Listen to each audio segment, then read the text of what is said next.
జై శ్రీమన్నారాయణ. శ్రీమతే రామానుజాయ నమః. గీతాచార్యుడైన కృష్ణ పరమాత్మ భగవద్గీతను లోకానికి అందించాడు.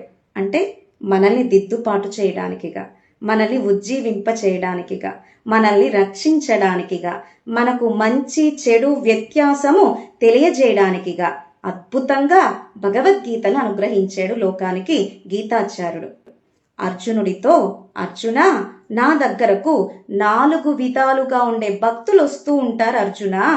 ఈ 4 రకాలుగా ఉండే భక్తులలో నాకు ఎవరంటే ప్రీతియో తెలుసునా అని అడిగాడు గీతాచార్యుడు అర్జునుడితో. కన్నా, 4 విధాల భక్తులు వస్తూ ఉంటారా, వారిలో నీకెవరంటే ఇష్టము కన్నా అని అడిగాడు అర్జునుడు. ఆర్తో, జిజ్ఞాసు, అర్థార్థి, జ్ఞానీచ భరతర్షభ. ఓ అర్జున, ఆర్తులు, జిజ్ఞాసులు, అర్థార్థులు, జ్ఞాని. ఆర్దులు అంటే ఆర్తులంటే ఎవరు అంటే పోయిన సంపద, పోయిన ఐశ్వర్యాన్ని కోరేవారు నా దగ్గరకే వస్తారు అర్జున. జిజ్ఞాసులు ఆత్మానుభవం కోరేవారు నా దగ్గరకే వస్తారు అర్జున. అర్థార్థి కొత్తగా ఐశ్వర్యం కోరేవారు నా దగ్గరకే వస్తారు అర్జున. అలాగే జ్ఞాని నా దగ్గరకే వస్తాడు. వేరే ఏ కోరికలు కోరడు, నన్నే కోరతాడు జ్ఞాని. కనుక ఆర్తో, జిజ్ఞాసు, అర్థార్థి, జ్ఞాని. ఆర్దులు పోయిన ఐశ్వర్యం కోరేవారు, జిజ్ఞాసులు ఆత్మానుభవం కోరేవారు, అర్థార్థులు కొత్తగా ఐశ్వర్యం కోరేవారు, జ్ఞానులు నన్నే కోరతారు.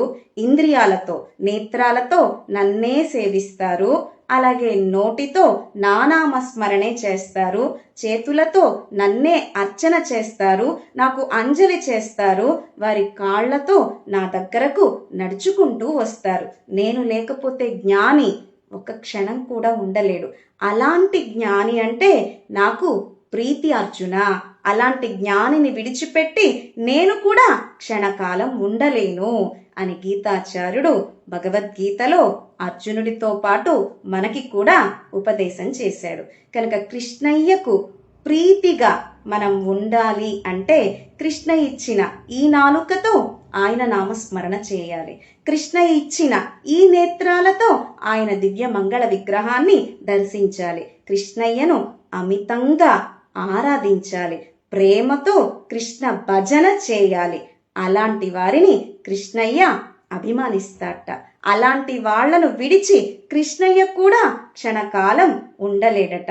మరి ఉందామా కృష్ణయ్యకు ఇష్టంగా? కృష్ణయ్య చేత మనం ప్రేమించబడదామా? జై శ్రీమన్నారాయణ.